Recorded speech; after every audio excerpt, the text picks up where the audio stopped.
বালবির friends, আশা করি সকলে ভালো আছেন। বালবির 5 এর শুটিং আবার শুরু হচ্ছে, কিন্তু কেন লাগছে এখন এটাই বুঝলেন। কারণ বালবির 5 এর শুটিং তো অলরেডি 2 বছর আগে হয়েছে এবং সনি লিভের কাছে এখনো রয়েছে, কিন্তু তারপরেও তারা আবার কেন শুটিং করবে?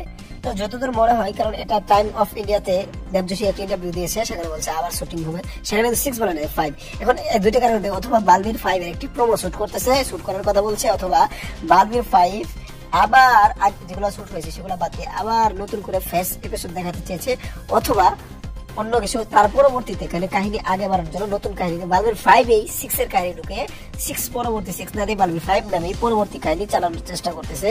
এরকমই কিছু হতে পারে, অথবা আগে কিছু দিয়ে, মানে দেখুন এপিসোড 1 বালবির 5 এপিসোড 1 এই অন্যরকম সিস্টেম করে এবং পরবর্তীতে ওই পর্বগুলো দেখাবে, অথবা এটা শেষে। এখন দেখা যাক কি করে নাকি প্রোমো শুট করে, এটা তো অবশ্যই দেবযশী বলতে পারবে। এখন সময় আসা পর্যন্ত আমরা জানতে পারবো, তার আগে তো আমরা জানতে পারবো না। তো দেখা যাক বালবির 5 নিয়ে এরা কি সিদ্ধান্ত নেয়। তো ধন্যবাদ পুরো ভিডিওটি দেখার জন্য, থ্যাংক ইউ।